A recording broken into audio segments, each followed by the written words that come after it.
Well, hello, and a big theatrical welcome to you. Who teaches English to young kids? Put your hand up. Do you teach online? Put your hand up. And if you do both, you teach kids and you teach online at the moment, hands up if you're finding it a little bit challenging. I know teaching online can be a little bit nerve-wracking. And it's not only because of those technical issues that sometimes we can have, the Wi-Fi that's not working so well, audio that isn't working well, or, our PCs completely crash. But it's also that way of trying to connect with our students through this screen. And when they're at home and there are so many different distractions at home, there are maybe brothers and sisters all in the background running around, or maybe they're studying online lessons too, or maybe you have parents in the background who are working or chatting or cleaning or doing everything, or even popping onto the screen and saying hello to you. So many distractions online. And it's quite difficult for teachers to connect with students, to build a rapport with them, to engage and focus and have their focus. And that can be really, really frustrating sometimes. And it can be like we feel unsupportive as well. And it says we don't have that extra support. It's just us and our kids and a screen. So, oh my goodness.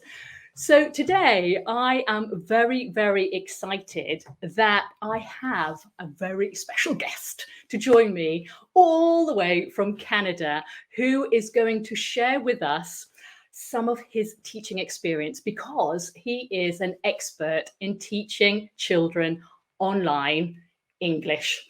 And he teaches in a very unconventional way. Let me just say that even through magic tricks. My goodness, yes, love it.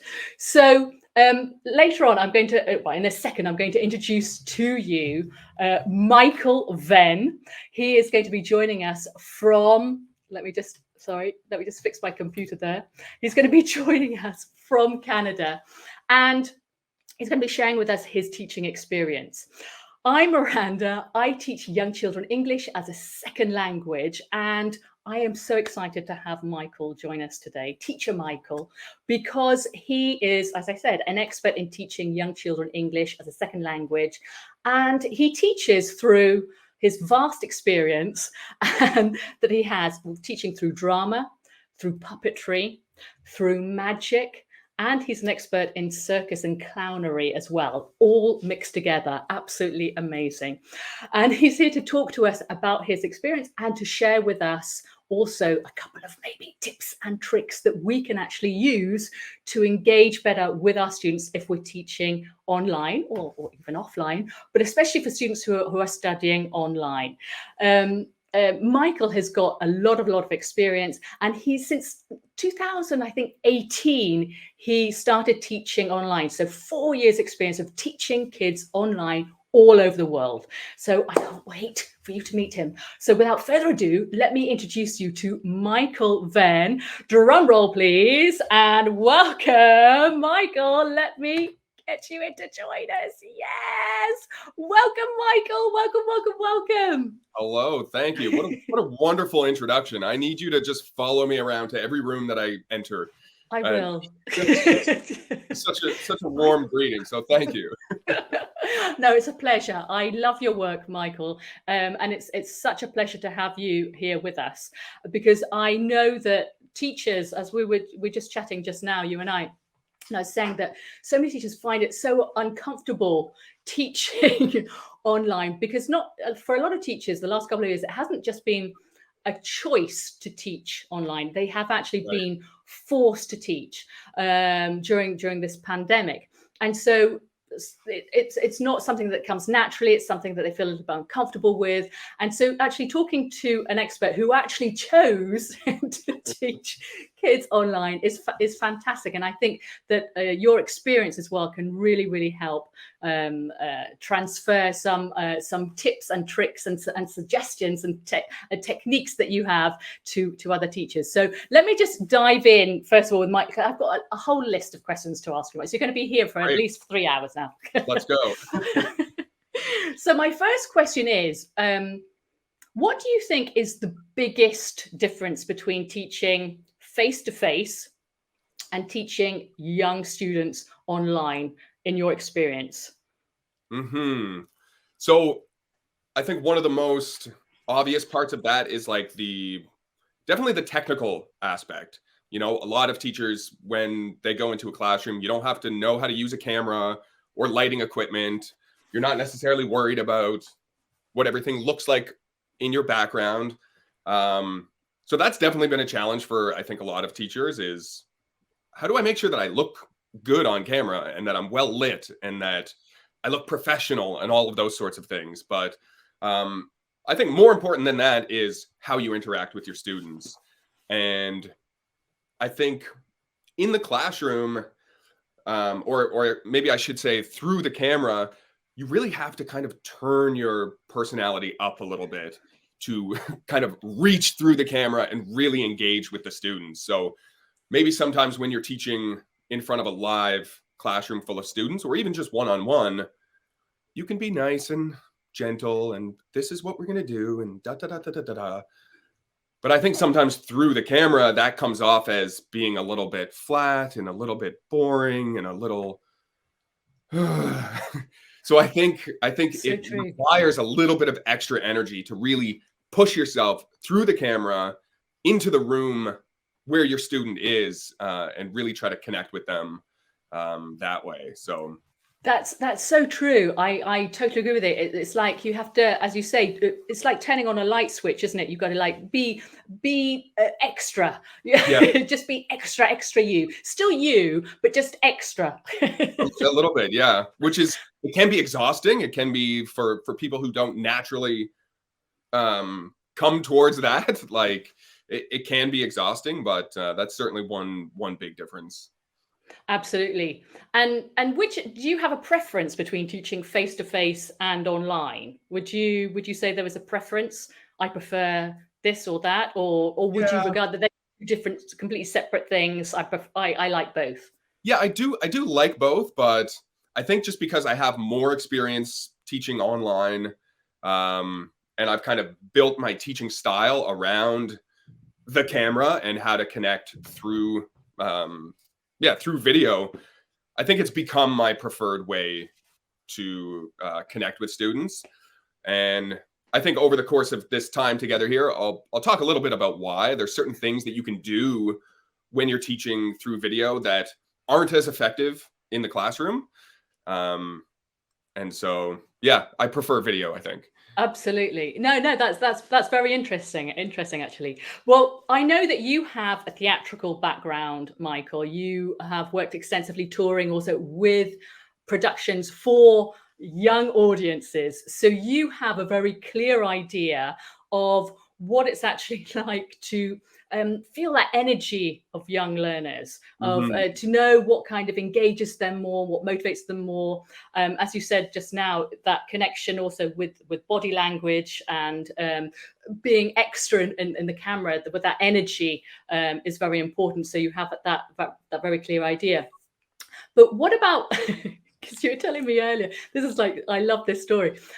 Your first lessons with some students, because I'd really like to know a little bit more about that. When you first start teaching online in a lesson, you mentioned that some students have a bit of a particular reaction to you when you start teaching. Can Yes. you share that with us? A little And bit more? it's not the reaction that you're hoping for. Oh, I'm so excited for this lesson.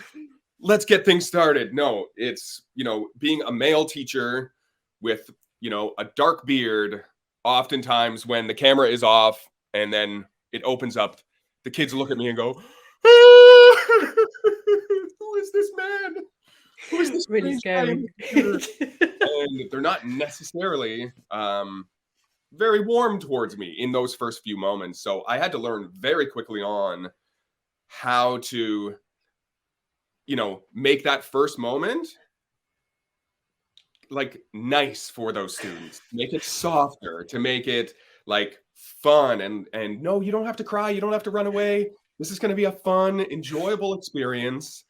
So I really had to work hard with that. And part of it is, my facial expression, because when I'm in a neutral sort of just resting face, this was some of my early feedback that I got from parents, is that, oh, this teacher looks so stern and serious. And I didn't feel that way inside, but I was just like maybe listening to the student. And so my expression was neutral. So I really had to tweak that a little bit and brighten my eyes a little bit and keep that smile going, and those sorts of things. But it also translates to how my classroom looks. Like, I like to have this giant, clown shoe in the background, something that kind of says to the student, "You're friendly." Or you're going to hit them over the head with it. I'm friendly. That is so interesting, actually. So if, for example, because you had it twice as difficult as a lot of other teachers, in the sense that you are a male and you are hairy, in the sense of that hairy, but like you've got a beard. So you started off with your first lessons with children who would arrive not smiling but crying. So what kind of things would you actually do? Do you have like any techniques that you have that will warm students up a little bit to make them feel at ease, to make them feel more relaxed online with you? Yeah, absolutely. So early on, as most of us engage with our students, one of the first questions you might ask them is, how are you today? How do you feel? And if that was my first question, and maybe they didn't necessarily know how to answer it, so I would kind of model that for them and say, well, how are you today? I am very happy. And I would present an object to them that was bright and colorful and recognizable for them. I kind of made this little emoji stick, as I call it. And so I would have a moment of, I feel happy. How are you? Are you happy, or are you sad? And so I like to start with that goofy kind of moment, a little bit of surprise, a little theatricality on my behalf when I do my little crying bit, so that they have, in the first 60 seconds, this moment of, oh, that's fun. That's kind of weird. That was surprising. I wonder what else is going to happen in this lesson. So that's number one. And just to do a little show and tell. Absolutely love it. This prop is just a two-sided, kind of a two-dimensional prop. And I could just flip it around, but I like to add the extra element of slapping it, adding a bit of sound effect. And I know, it just makes it a completely different. Yeah, it's like a magic trick. Even that sound effect is like, oh, I like that. Yeah, it's just incredible. Just how a sound effect and just swiveling around an emoji face can have that real impact. Yeah, and I think a lot of times, like when I started to connect with other teachers and share some of my methods, because I do other things that maybe require more time to get good at those skills, such as juggling, things like that. People would say to me, well, I can't juggle. I don't do magic. Like, that movement is not like any teacher can facilitate that kind of movement, So I was trying to think of ways to communicate that magical element, but make it accessible for any teacher around the world, Absolutely. Absolutely. And I'm going to ask you to see all of your little props in a second. Yeah, because it's just amazing. Up, by the way, so feel free. We'll do the show and tell. Yeah. So do you have any props that say that you are your favorites? Do you have a favorite prop that you think that you cannot do without? When, for example, when I'm teaching, I know that I have to have a certain prop, otherwise, I feel something's missing. Do you have something that in every single lesson you have to bring with you, or is it like a whole bag of a mixture of stuff? Well, it's definitely a mixture. I like to have options depending on what the lesson is and how the student is feeling. Kind of going to my earlier point, like, as a juggler, I know that this is something that's unique to me, that I like to have. Not only can I teach colors with these, I can teach numbers, and it's just a fun skill to bring into the class that I know maybe other teachers maybe can't bring. So that's not necessarily helpful for the audience watching here, because like I said, not everyone is a juggler. So a few other things that I have here that I do like to use, especially when teaching ESL students. A lot of times we're asking them to look at something on the screen. What do you see? Things like that. So Right. say, what do you see? What do you see?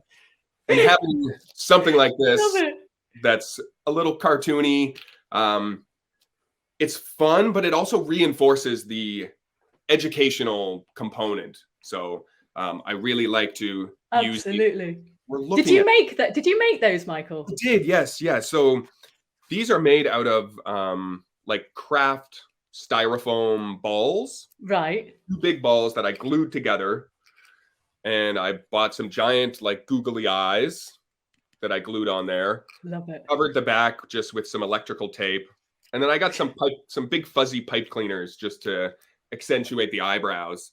It's amazing. And so like that's something that I use almost every time I'm teaching a student. And again, it's going back to this idea of creating surprise. Like, yeah, that's something that I love doing. It's something that is useful in clowning and circus and puppetry and theater. And so my thought was always, well, why can it not be applicable in this environment? And I think it should be. So love it, love it, love it, love it. No, I have got to make myself a pair of those like binocular things, because they're kind of like binoculars. Like, they're amazing. Yeah, they are like massive binoculars, and so easy to make. So it's not something that, you have to think, oh no, I can't get that. I can't do. No, just make them with those 2 styro balls and the googly eyes, and there you are. And it just immediately engages the students, and they're like, oh, what is it? And it makes language so much more interesting as well in learning, instead of what do you see? What do you see? Yeah, okay, but let's do something a little bit more fun. You can point to your own eyes, and like that can be effective, but absolutely. I always like to think, how can we make it more fun or more theatrical? And for any teachers out there who may not feel crafty enough, you could do like a similar sort of thing with plastic cups. Love it. Cups. You could put the eyes on the front, like that, if that's you could put the googly eyes on the front there. Wonderful. Absolutely. Yeah. No, great ideas. It's really, really simple for teachers to make. But as you say, bringing on the props, that element of surprise is especially online, and especially as I mentioned before, that when there are so many distractions at home, you've got your brothers and your sisters and your parents and everything else that's going on. You need something that is going to really engage students. So those different props really keep students really, really focused. And what about show us another prop? Go on, show us another one. Sure, yeah. So something that you asked earlier, the difference between in class versus online. Yeah. Here's another reason that I prefer teaching online, is because everything that is outside of this frame, in the mind of the student, it doesn't exist. So you have a way to reach into nothingness and pull something into the classroom, where if you were to do that in front of students, you pick something up off your desk. It's like, we saw you do that. So an example of that might be, and oftentimes I'll do this where I'll say, I think my friend is going to come and join us, one moment, and I can walk away from the camera, and I don't have that ability right now, but you can duck below the camera and I love it. So that's amazing. a moment that if you were to do that in front of a real class, they would see you take the mask and put it on. And yeah, that can still be fun. It can still be engaging, but it doesn't have that surprise element. Yeah. Which just by moving it off screen, off camera, they don't know it's there. And it's really simple and easy to prepare. So that's something that I love to use. Oh, I love Panda. And what was that banana you used as well? Oh, yes. Was that like a squishy banana? Squishy banana. Which I like. I like squishy props like this because, I have fairly large hands. I can squish them into my hand and just like create something kind of out of nothing. Magical. You Yeah.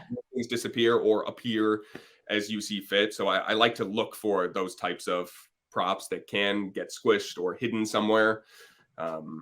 Yeah. Just No, love it. No, I love that banana. Absolutely. knowledge store. As you're saying, it's just that element of surprise and the humor as well. I love the panda mask. Absolutely amazing. And what about like with classroom management issues? Because a lot of teachers say, online it's really challenging with classroom management issues. Let me just go back a second. Do you teach, when you're teaching online, do you teach more one-to-one lessons, or do you have more groups that you teach, or you teach both? So I have done both in the past, but primarily it's one-to-one. One-to-one. Okay. And do you ever find that you have like some kind of classroom management issues? I know with one-to-one maybe it's less because it's like you and me, isn't it? But do you ever have any classroom management issues that you have to overcome when you're teaching online? Is it a lot easier to deal with or more difficult to deal with? Yeah, well, I certainly have to deal with them. And where, sometimes when you're teaching a group, if you have 10 students and one of them is maybe having a moment or they're a little bit distracted, that's only 10% of your class. When you're teaching one-on-one and someone disengages, 100% of your students are not paying attention. And that's not ideal for any teacher. So no, not so much. I mean, it can be a bit of a challenge. One thing that I always like to remind myself of is that, just to allow some space for them to have whatever distracted moment it is. And I try not to force them upstream when they're trying to flow downstream. So if it derails our lesson for a little bit, or if they get distracted by a toy that they have nearby or their sibling, I love when siblings come in to the frame or to the screen. I might just say, okay, let's put down this grammar point, this grammatical point that we were trying to teach, or let's put that vocabulary aside and I'll just ask them, who is this? What's that? Is that your brother? Is that your sister? And as long as they're still communicating and trying to speak English with me, I'm okay with that. If we deviate from the lesson plan a little bit. So I try to allow for some of those moments.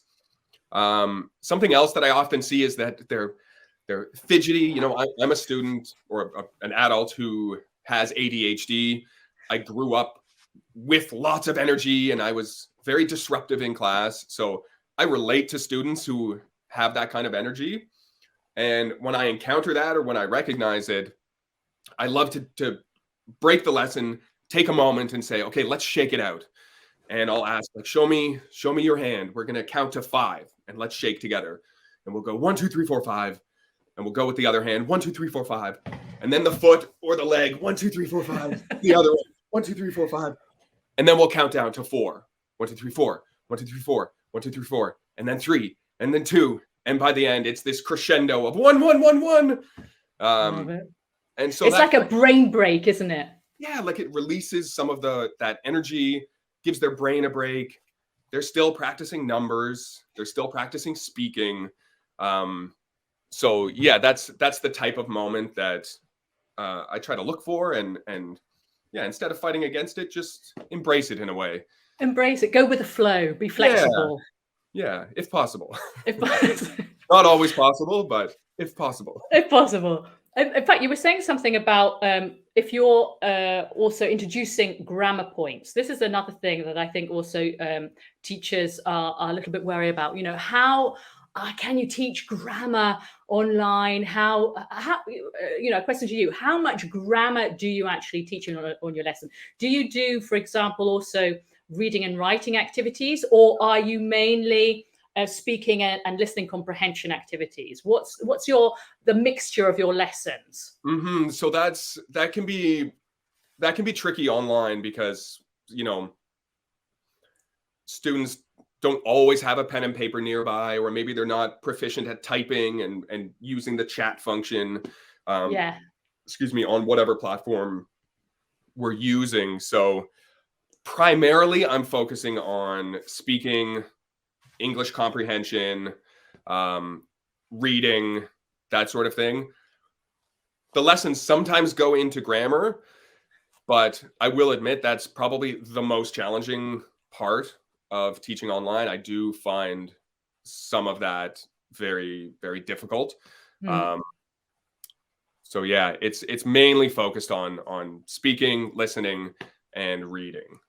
Yeah, but I think that that is just so important because a lot of the time we forget that the speaking part is so important, especially for young kids, to build up that confidence and to overcome their fears a little bit of learning a new language. That speaking part and using the activities that you're showing now as well is just a way of just for children to have fun, elements of surprise, elements of humor. You obviously use a lot of humor in your lessons. Is there an activity that you really love to introduce that you know will just make your students laugh? Yeah. So I have this bowl of noodles here. Right. I love using, and when I say to my students, "Oh, I'm very hungry. Hold on, I see some noodles.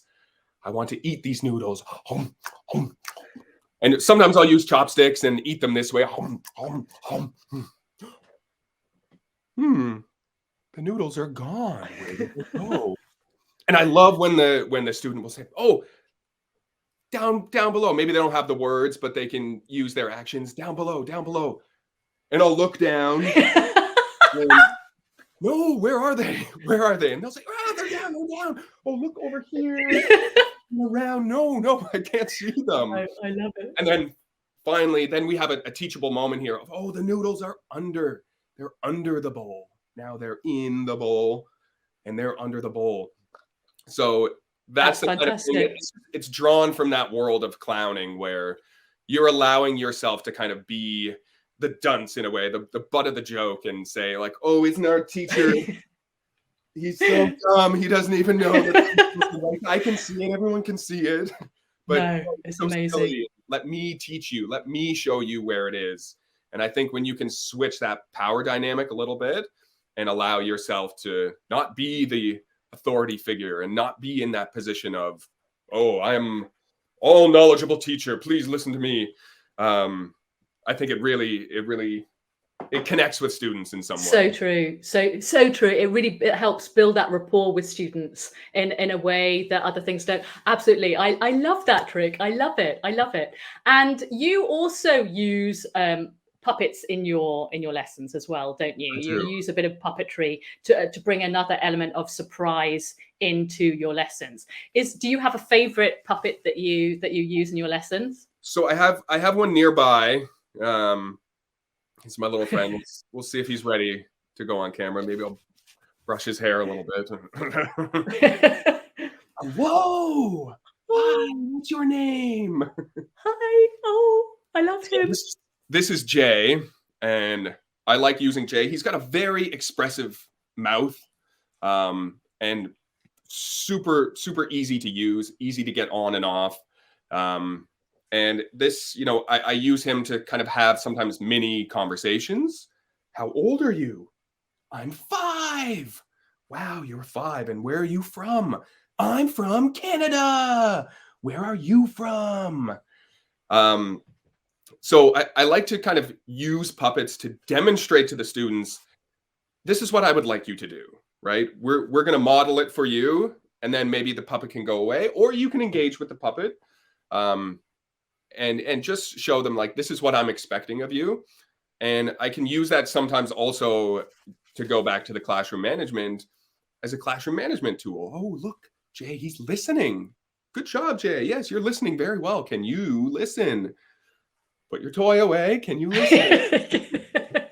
that sort of thing. So genius. No, fantastic. No, as you say, puppets are so great because they, as you say, you can model conversations with them. But the children who are maybe a little bit shy, maybe talking to you directly, they can actually talk to the puppet, and they have that. They can create a rapport with your students that a lot of the time we teachers can't create in the same way. So that is wonderful. Oh, he's gorgeous, Jay. He's a lovely puppet. And again, going back to things you can do online that you can't do in a physical classroom, I normally teach standing up. I happen to be sitting right now and I'm a little confined by my space, but I normally teach standing up, which allows me to duck underneath the camera or be off to the side here. And maybe I'll start my lesson with the puppet there. And he'll say, Fantastic. "Where's Michael? Where's Michael? Hold on. I'll go find him." And the puppet can go away. And then I can come into the classroom. And then when I walk away, the puppet comes back. "Oh, where's Michael? I can't see him." And again, it starts off the class with those nice, like, fun moments. Yeah. Really, when it comes down to it, like, you'll hear me say the word fun or funny 1,000 times because that was really not my experience as a young student. Like, it was difficult to get me engaged in lessons. I felt like school wasn't really fun. It wasn't that interesting. And so my mindset is always, how can we make it more fun? How can we make it more theatrical and more engaging? So yeah, I always have. That's interesting, actually. So your experience at school, as you say, wasn't so great. So, but your instinct was, let me become a teacher and try and do better than maybe what I got from school myself. Was that one of the reasons why you? So I'm going a bit personal now. Why did you become a teacher? What made you decide to become a teacher? Was that one of the reasons that prompted you? That was certainly something that I discovered along the way. It was, I don't think, really ever my intention to become a teacher. But when I graduated from theater school way back when, I stumbled upon a job posting, a website for a company in Italy that taught English through drama. And with a theater person's background, and I wanted to travel and I wanted to perform, I said, well, I've never really taught before, but I can do these other two things that I want to do. So let's check it out. And through that experience of traveling around the Italian countryside and performing these interactive drama shows that were meant to teach English, I kind of discovered, like, wow, I like this. I like engaging with the students. I like, brightening up their day a little bit. And maybe this is something that I can continue to pursue. And then years later, I do have experience as a traveling puppeteer. So in between those puppeteering contracts, when I was maybe looking to fill 2 or 3 months of work, when I wasn't performing, that's when I discovered online teaching. And I really quickly realized that all of these skills that I've been building, juggling and performing and using puppets, and it lends itself so well to teaching. And I fell in love with it from that point. It does. And that's so interesting, actually, Michael. I love hearing that story. But what about, because you say that theatre does lend itself so well to teaching English. But when you're teaching online with your young students, what are the parents' reaction to you when Jay comes on and starts teaching, in English, or when you start juggling, or when you bring, you have your panda mask on? What are the parents' reaction? Well, is it, yeah. You know what? Sometimes I don't even know the parents are there. Like I said before, if something's off screen, you don't know that it exists. So sometimes the parents are off on the side and I'm having my lesson, and then I'll do something like bring the panda in or start juggling, and I'll hear mom or dad go, oh my God. I'm like, oh, there's a parent there, and they seem to enjoy it as well. So I think, when I get that reaction from parents, I know that something's working here. If I can get an adult to react that way, it's a little bit easier to get a student and a child to react in a similar way, as long as they're, paying attention and looking at the screen. So I love those reactions from the parents. Oh, absolutely. So you don't actually get parents who say to you, look, Michael, you're not teaching enough grammar, and you're not drilling enough. You're not doing this. We want serious English learning. You don't have any parents who come to you and say to you, no, enough of the play. We want serious learning. I have certainly had that. Really? And sometimes those students don't come back, and I'm okay with that. I've come to accept the fact that I may not be the teacher for everyone. And my approach may not be what's needed for this child or that child. And I think that's fine. I think that's something that the education system lacks is, allowing students to learn in different ways.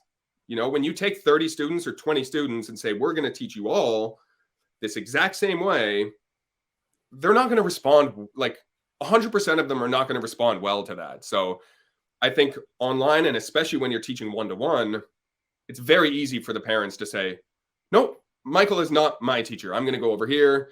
That teacher works better. They're more serious. Someone else who has had their student go through 5 or 10 really serious grammar kind of teachers, and their student is not engaged.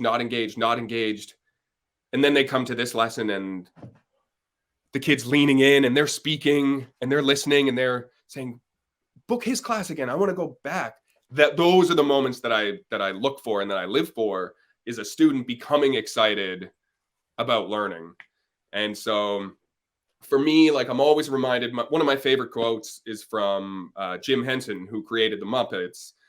And I believe he said something to the effect of, children don't remember what you try to teach them. They remember who you are. And I like to just embody that mindset and that spirit of, like, let's create something that is fun and that is a joy to come to. And again, it wasn't always my experience that learning was joyful. And so for the students that doesn't connect with, that's okay. There is a teacher out there for you. But for those students who have never felt joyous or that sense of fun towards education, I want to be that teacher for them. You want to, I mean, I think all kids, they want to have a teacher that is memorable, that stays with them, that is some kind of guide. That I think when we're lucky enough to have a teacher in our lives that that touches us in an emotional way, exactly how you are saying. They guide us maybe in some kind of decisions that we actually make later on in life. So they are so important. A teacher that excites you, that motivates you, that engages with you, is fundamental. And I think what you're saying is, well, it's so true, that you're not going to be for everyone. Mm-hmm. But I think a lot of the parents, even if they think that they want to, because that's the experience that they have had maybe as kids themselves, that's the only experience, the serious way of learning. It's the only experience that they themselves have had. So they haven't had this idea of it is possible to learn through theatre, through play, through a different way of interacting with kids.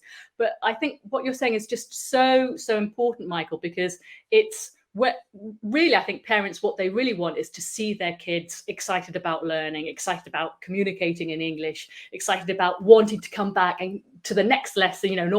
They can't wait to come back to have another lesson with Michael. I think that's the most important thing. And I think when parents see that, they get excited for their show, thinking, well, something must be working really, really well then. So absolutely, but that's really, really interesting.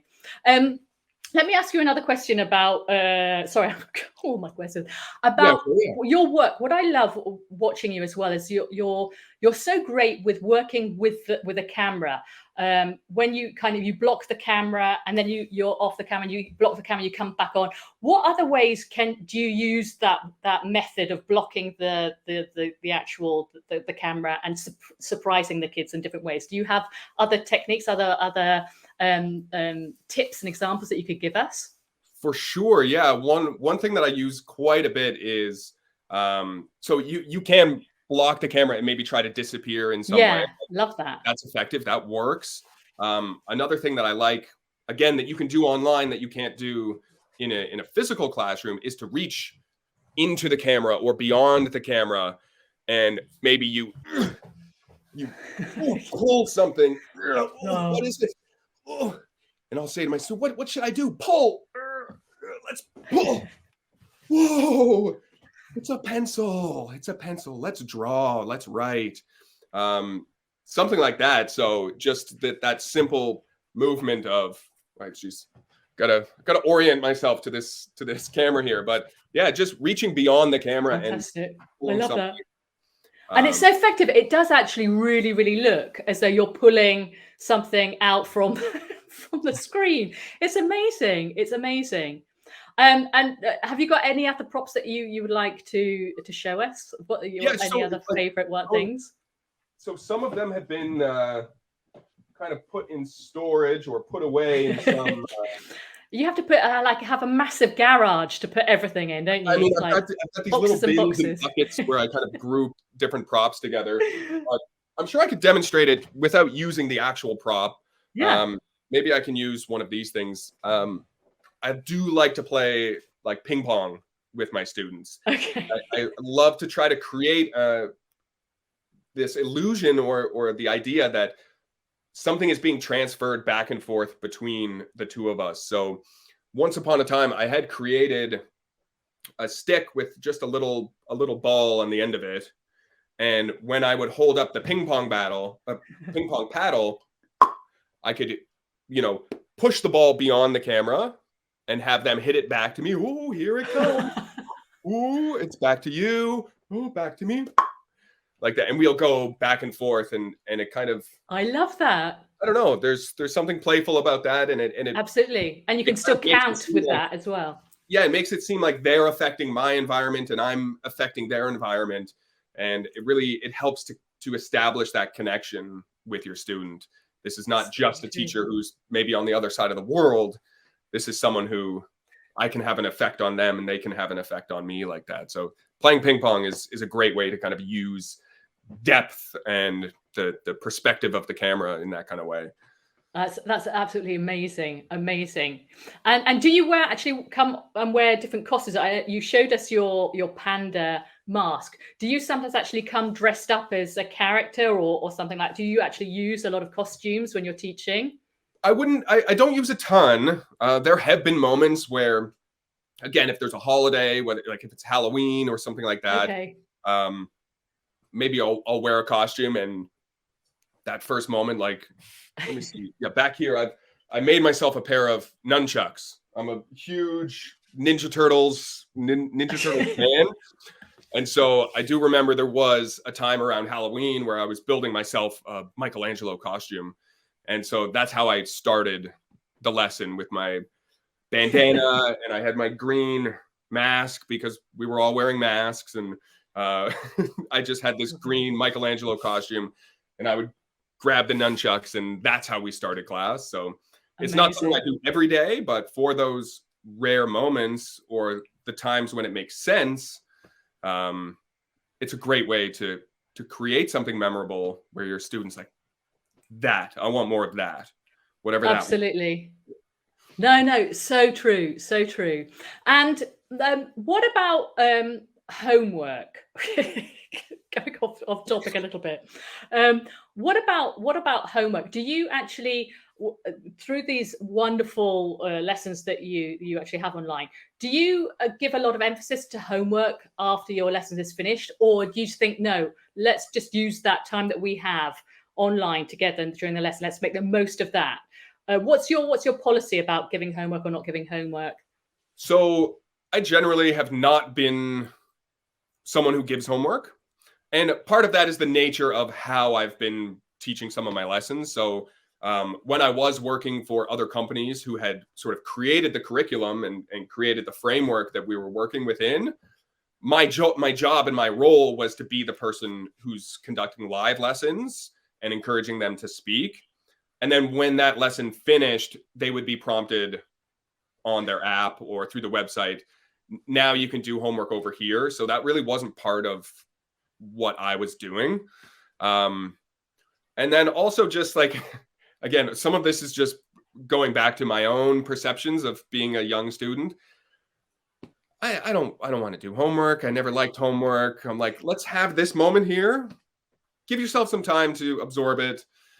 And then we'll come back and practice it again. Like, let's not overwhelm these children with too much homework or, and again, if they're learning English as a second language, it's quite possible that they don't have someone in their household or in their family who can support them properly as they're doing their homework. So if they're having difficulty with it, they may be learning improper pronunciation by mistake because their parent is trying to help, but maybe they also are learning English themselves. So you never know what type of support they have. So my rule of thumb is like, no homework. I totally agree. No, absolutely, absolutely. I love it. Michael, thank you so much for all of this information. That is, I'm sure it's so useful to so many teachers out there who are struggling a little bit with teaching their students online. And if I can just ask you a last question, if you could do it all over again, if you could reset and choose to be a performer, an actor, and an ESL teacher, would you choose to do it all over again? And if not, what would you choose as a career if you weren't a performer and also a teacher? I think I would choose this same path again.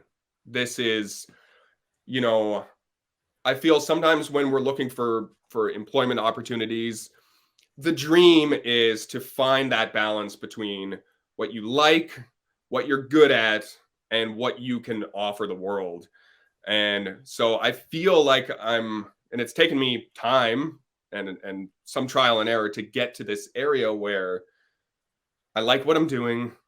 I feel like I have relevant skills. It's fun. It's enjoyable. I get up and I'm excited about teaching every morning. And to add on to that, I'm also someone who likes to create videos and use cameras and things like that. And so I've recently started a new adventure online with this Fun Time Learning channel.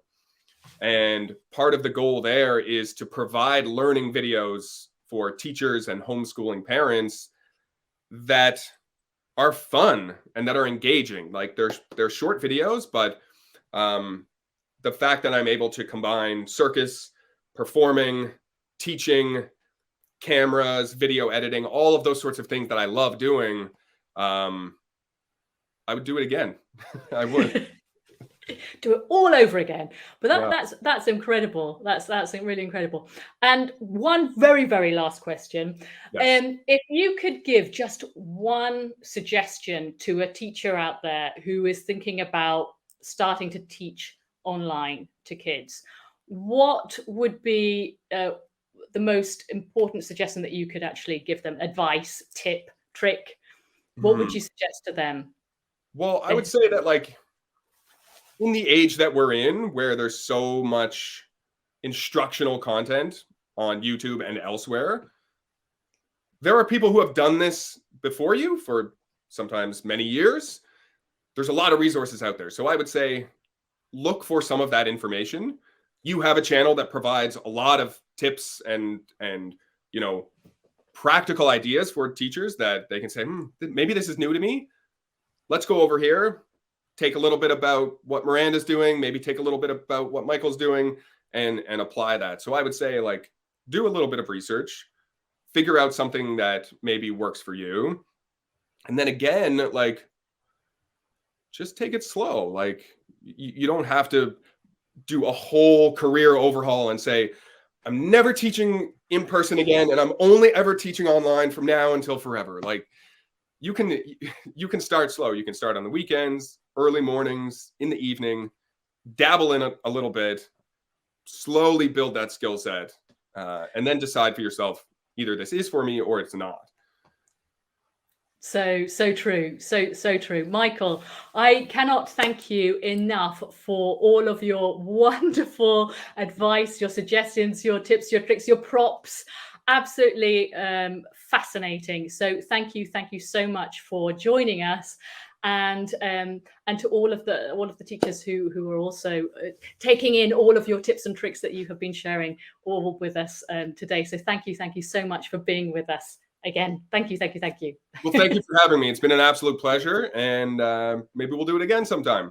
Absolutely. We're going to be staying glued together from now on. I love it. Okay, take care. Thank you so much, Michael. And to everybody else, remember, be theatrical.